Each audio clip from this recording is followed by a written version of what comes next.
The Radio Memories Network is brought to you in part by Liberated Syndication, podcast publishing made easy, libsyn.com. That's libsyn.com.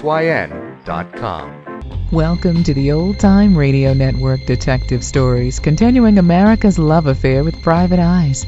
We now go back to the early days of radio and our imaginations with our feature presentation.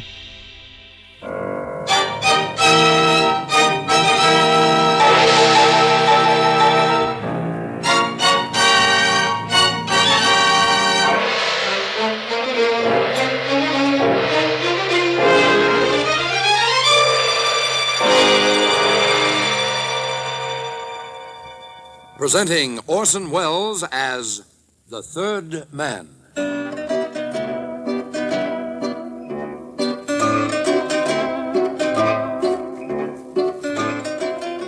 The Lives of Harry Lime.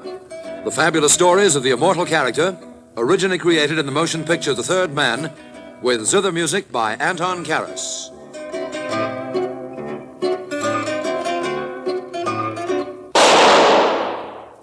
That was the shot that killed Harry Lime. He died in a sewer beneath Vienna, as those of you know who saw the movie The Third Man. Yes, that was the end of Harry Lime. But it was not the beginning. No. He had many lives. And I can tell you about all of them. How? Because my name is Harry Lime. Did I ever tell you about the time when I outwitted 3 very suspicious Wall Street investors at a net profit to yours truly of 55,000 American dollars? No? Well, I will sometime. Anyway, because of that little caper, I decided that an ocean trip would be good for my nerves and for the nerves of some half-dozen New York detectives. And that's how I happened to go on a holiday. A rogue's holiday, if you will.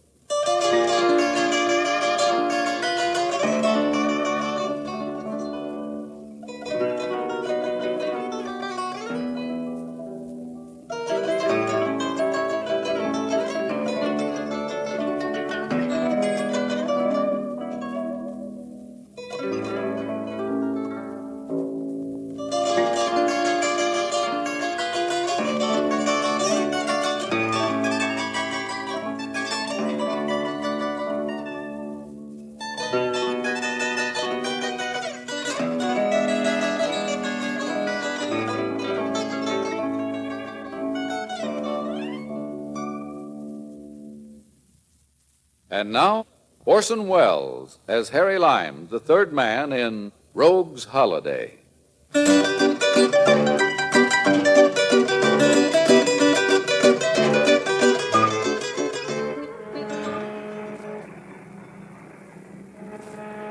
Very pleasant. A day or so out of New York aboard the Queen Anne, bound for Southampton. I was on the passenger list as J. Harrington Lime. I ate, of course, at the captain's table, remembering how I'd put the investments of those 3 Wall Street brokers in my own personal piggy bank.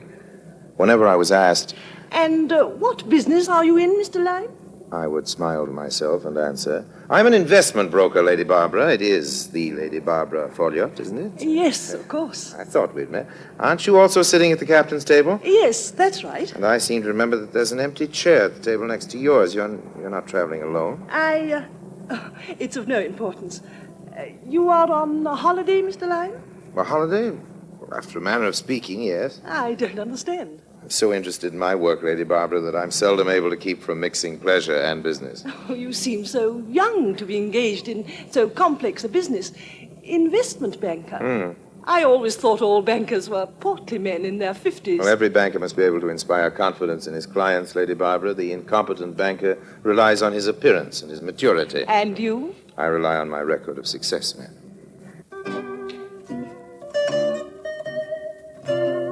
No hurry. No hurry at all, not while I was on my holiday. Pleasant boat, the Queen Anne, scheduled to take 6 days to Southampton she was. I had plenty of time. But the question of Lady Barbara Folliot's bank account and the question of the empty chair next to it, the captain's table, preyed a bit on my mind, so I looked up the passenger list. There she was, all right. Lady Barbara Folliot, stateroom A deck, stateroom for 2 right now. But all it said was, and companion. And companion, what did that mean? Not a husband, surely. Looked up the steward for her stateroom. Yes, sir. Steward, you're in charge of the staterooms along this corridor, aren't you? Yes, sir. Yes, now number 6. I believe that's Lady Barbara Folliot's stateroom, isn't it? I believe Yes, so, now I sir. was wondering, just idle curiosity, on the passenger list, she's down as traveling with a companion. But it doesn't say who the companion might be. It don't, sir? Steward. Yes, sir. Here, take this for your trouble. Thank you, Now sir. then, would you tell me who her companion is? No, sir. Not me, sir. Will that be all? Yeah, just a minute now. Yes, After sir. all, old man, I slipped you a $10 bill just for a bit of information. The lady in question, sir, slipped me a double sawbuck not to give out that information, sir. A double sawbuck? $20, sir. Ah, yes. Well, then I'll just take this for your trouble. Thank you, Now sir. then, about Lady Barbara's companion. You were planning a little hanky-panky, no doubt, sir. Hanky-panky? Worried, were you, sir, lest the companion might be the husband of the lady in question? Yes, something like that, yes. Looking for a little shipboard romance, no doubt, sir. That's it. Now, who's the companion? You've got clear sailing, sir. The companion's not her husband. Matter of fact, sir. Yes? Take my advice and wait till the companion's got her sea legs, sir. A lot cuter, the companion, than Lady Barbara, sir. Huh. Thank you, Stuart. Not at all, sir. So, in the next day or so, I found opportunities for squiring Lady Barbara around the boat. Cocktails in the evening, a drink or two after dinner, even a game or two of deck tennis in the afternoon. Something she'd said made me prick up my ears and redouble my attentions to her as a prospective, shall I say, client. We were having brandy in the lounge after dinner. The other day, Mr. Lyme. Yes? You were saying that what you relied on to inspire your clients with confidence Was my continuing success, yes, that's right. I must say, you inspire me with confidence. Well, that's half the battle for an investment banker like me. Have you some problem with your own investments? To be frank, yes, I have, Mr. Lyme. We must talk of it further tomorrow. Why not now? Thank you, I should like to, but the truth is, I must spend Your companion. The reason for the empty chair next to you at the table. Yes, She hasn't her sea legs yet, How did you know it was she, not he? Well, it's no matter. You'll probably be meeting her tomorrow. If she takes a liking to you, Mr. Lyme, as I have, then perhaps we can do some business. That is, if you want to. Any way I can be of service, Lady Barbara.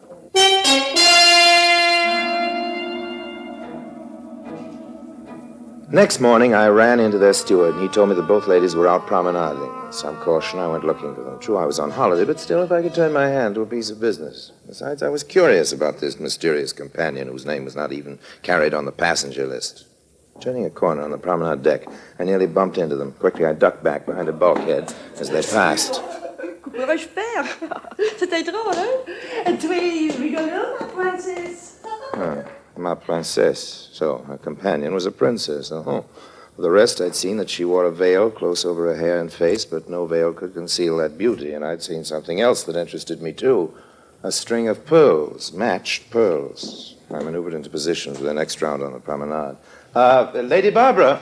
Oh, good morning, Mr. Lyme. Anne, this is the nice man I've told you about who's been so kind to me. Mr. Lyme, this is Miss Jones. How do you do, Mr. Lyme? I am pleased to meet you. Miss Jones? Such an ordinary name for such an extraordinary young lady. He makes nice speeches, Barbara, just as you said he did. Perhaps you'll permit me to join you? Oh, I'm so sorry. We were just going in, Mr. Lyme, weren't we, Barbara? Well, then at least, Miss Jones, maybe you will join me and Lady Barbara this evening before dinner. Mr. Lyme insists on the practice of buying me a cocktail before dinner, Anne. Why, I should like that. Only as to cocktails, the ship's doctor told me that perhaps until I am stronger, I should drink champagne. Perfect. I'll make sure there's a bottle of ice for you, Miss Jones.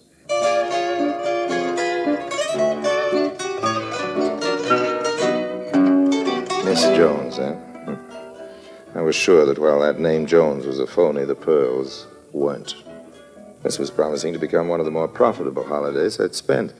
That evening, I was in the lounge early, a bucket of iced champagne by my side. Mr. Lyme, as you promised, my wine.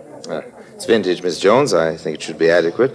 No, Lady Barbara? Oh, she was a little indisposed. She sends her regrets. Please sit down. Steward, I confess, Miss Jones, I'm not too sorry Lady Barbara's not joining us tonight. So? I was looking forward so to meeting you. You'd become a lady of mystery. And having met you this morning on the promenade deck, I spent the day looking forward to chatting with you this evening. Oh, more pretty speeches.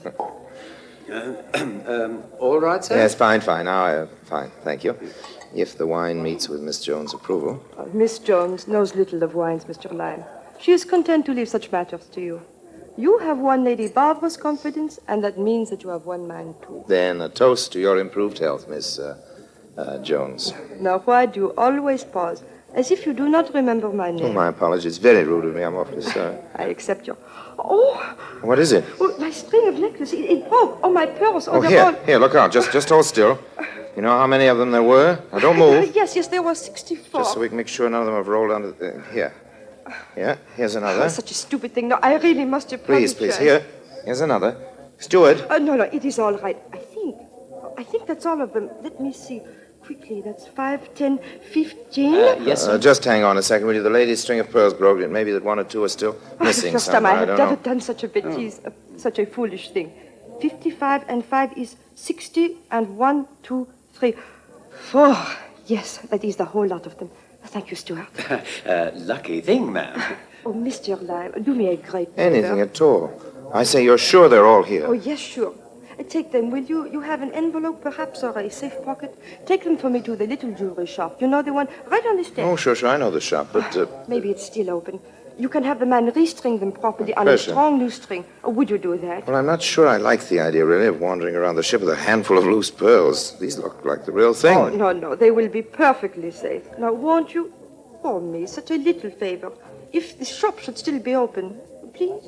Leave you? Oh, I shall sit here quite quietly, just thinking how lucky I am that you were with me when the string broke, till you return. All right? All right. I'll be back as soon as I can.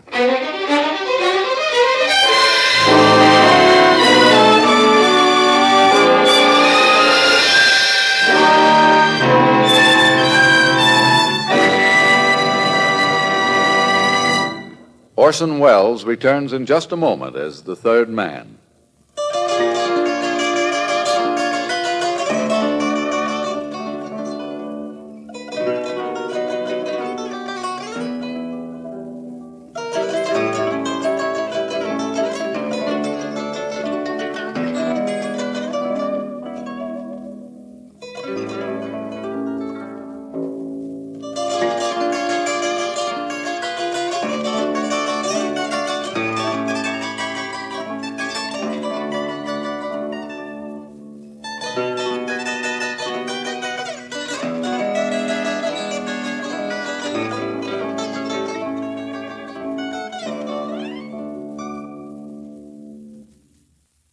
And now, Orson Welles, as the third man, continues with Rogue's Holiday. So there I was, by myself, free as the wind, with 64 pearls in my pocket.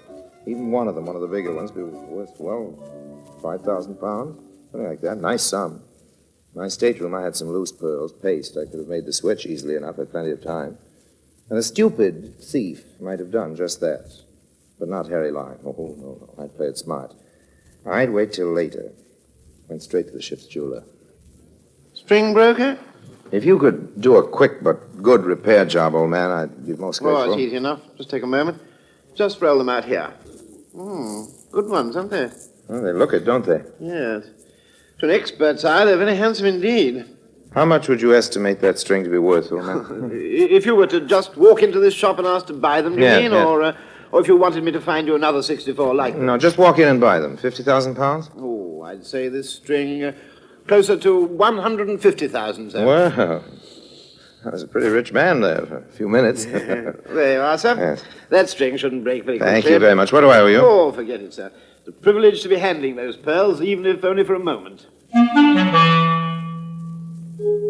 would have been foolish for me to temper with his fortune while we were still aboard ship.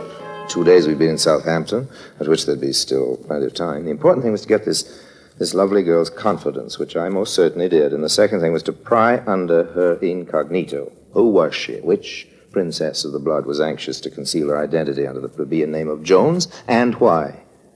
Not until the last night, when the ship was gliding into the soft darkness past Plymouth, when the two of us stood under a sickle moon on the boat deck, did I find out. If she looked lovely in that moonlight, her pearls looked even lovelier. Oh, what a wonderfully soft warm night. I hadn't noticed. You had not? Oh, the band has begun playing again. It has? Can't you hear it? What's the matter with you? Well, I need all my 5 senses for something more important than looking at nights or listening to dance Oh, bands. no, Mr. Lime. Harry. Oh, now, Harry, you must know. If the night is warm, it's because it must be to afford you a warm mantle. If the band is playing, it's only to provide a setting for your voice. Miss Jones. My name is Yes? Anne. Don't move. Please. What price the warmth of the night or the music of the band? Oh, you kiss very expertly, Mr. Lime. Harry. Or should I say you seem very practiced. If a cat may look at a king, Yes? then perhaps it's all right if I kiss a princess. Oh, you recognize me. I knew you were a princess, not your name, if that matters. You are uncanny, Mr. Lime. Harry. Anne, since you have gotten this far and since you have shown yourself trustworthy, I can see no reason for not telling you anymore.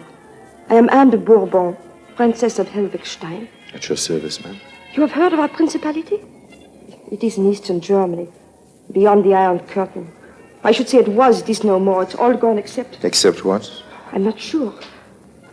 I will not know until I meet my husband in London. If I meet my husband.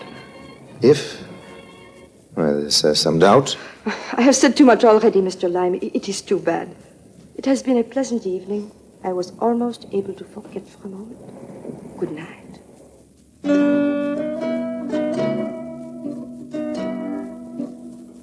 She was gone, just like that. At least I knew now who she was. Whether I'd be able to find her again in London, whether I'd frightened her away and with her my chance at that string of pearls by letting her know that I knew she was a princess, all these things I was a little nervous about. Till next day, just as I was getting ready to disembark in Southampton, Lady Barbara came up to me rather quickly. Mr. Lime, here, a note. A note from... read it, please. After last night, I've been worried for fear I might just possibly have said something which, you know, might have offended your friend, Miss Jones. Offended her? Oh, read the note. The notepaper bore a crest, a coronet. It was one sheet of heavy paper folded once. There was no salutation. The note said, "As you said, a cat may look at a king. It might be interesting and fun to experiment once more with your other statement, the one about a princess." There was no signature, but none was necessary. Do you feel better? Yes, but... She asked me to tell you that we would be stopping at the Carlton. We'll hope to see you then.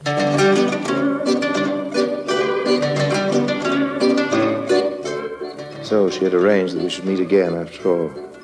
And when we met again, away from the dangerous confines of an ocean liner, I proposed to relieve her lovely neck of those lovely pearls. Oh, sure, I was on a holiday and sentiment was involved, but these were factors that had to be disregarded. My scheme was foolproof. As it turned out, the scheme wasn't needed the first time I saw her in the sitting room of her Carlton suite. Mr. Lime. Oh. All right, Harry. Harry, you have already done me one favor. I hate to ask you, I've but... told you I'm at your service, Miss Jones. No, call me Anne, please. If you want me, Highness, I shall be at... No, don't leave, Barbara. Stay with us. You know the favor I have to ask of Harry anyway. I started to say anything short of murder, Anne. No, it's nothing like that. First, listen. On shipboard, you remember, I told you I was to meet my husband. If, you said. Yes, if. This is the if. Years ago, Harry, when the Red Army was driving through East Germany, we had to flee. My husband hid what was valuable that we had. Jewels and gold plate, a pitiful collection, really, but all we had. He hid it himself. He alone knew where it was. He trusted in those days no one. Then, a few weeks ago, we planned to get it back. It would cost us a lot, we knew. Bribes, the purchase of a plane, fee for the pilot, more bribes and always more bribes. Klaus had to fly into Helvigstein, don't you see, himself. A mad and dangerous idea. I think so. But he refused to tell anyone else where his cachet was. He could not trust anyone. I went to America to raise some funds that was needed. Lady Barbara has been good enough to lend us more. But just today, I have learned that even more is needed. More money? Mr. Lime, say no quickly if you cannot do me this favor. But I have exhausted all my other resources. If you knew how much it costs to bribe these officials over here. Oh, I'll bet. How much do you need? Oh, you will do it? It's just a loan, mind you. It's a pleasure. Lady Barbara's investment will bring her all we need at the first of the next quarter, and then I can repay you Please, with please, interest. how much do you need? 10,000 American dollars. It is too much? No, I don't think so. No, certainly not. And see, for security, Oh, no. security, on your loan, here, you will take this, my pearls. You have already once guarded them well. Oh, please, I wouldn't dream of... Yes, I insist. Otherwise, I will not even ask you for the loan of the 10,000 American dollars. Oh, well, if you insist. Here, take them. Now, how can we arrange to get the money? Well, I have more than that here in the hotel safe in American dollars, too. Just let me ring the desk.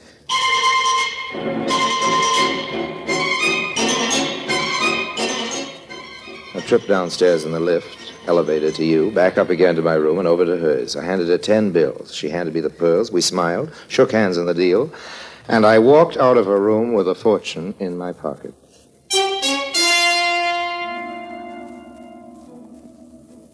Call for a celebration. Pal of mine runs a pub saloon to you in London. I use it as a sort of message center. I have letters sent me there. My pal knows all the gossip who's in town, who swindled whom, all the news I need in my business, so I went straight to him.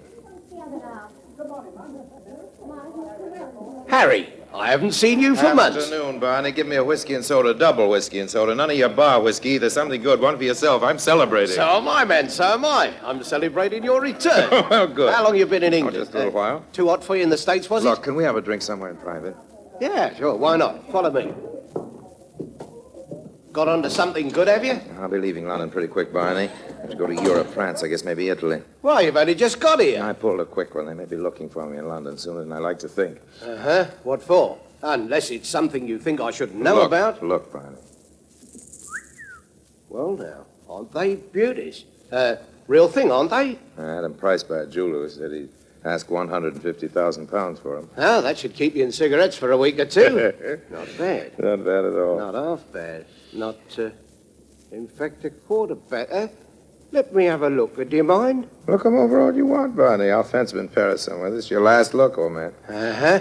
Where did you say you got 'em? Off a German princess. She gave 'em to me as a security on a loan. Mm-hmm. German princess, is it? Yes, French-born, I think. French-born, you think? Yes. Name of what? Anne de Bourbon, Princess of Elvichstein. Yes, very good.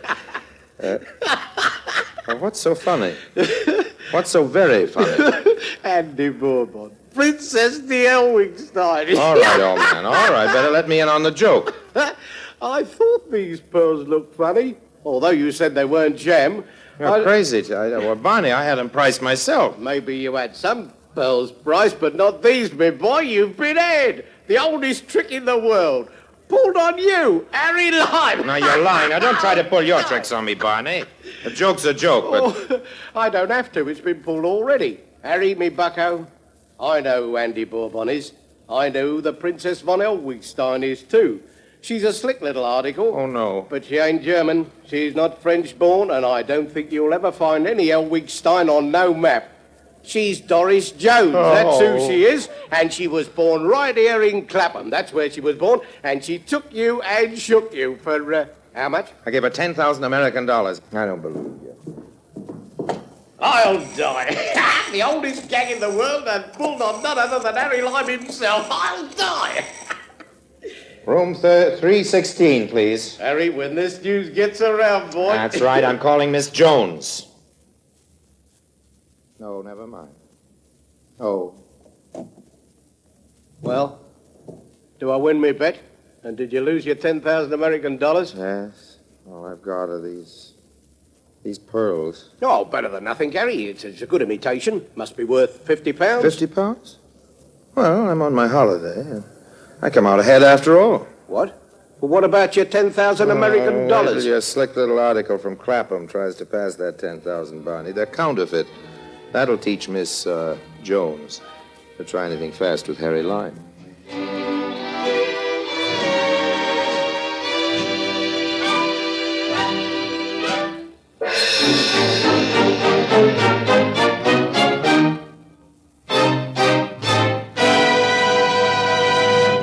Harry Lime returns in just a moment.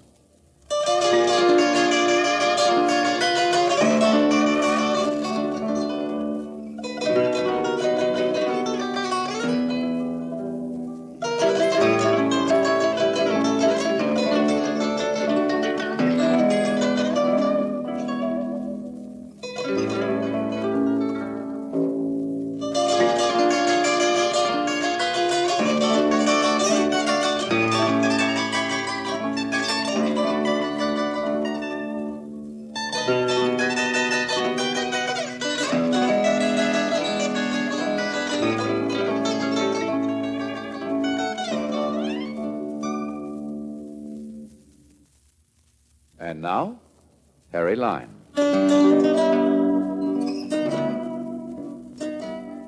Well, it seems that Miss Jones found herself a legitimate prince, one of those exiles in Portugal, and settled down with him in Lisbon. I ran into her at Estoril a couple of seasons later. She was a real princess now.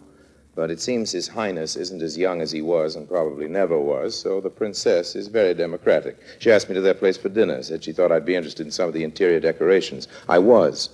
She complimented me on my nice set of pearl studs, which she recognized, and showed me into the cloakroom, which was entirely wallpapered in American $10 bills, or a reasonable facsimile. I recognized them.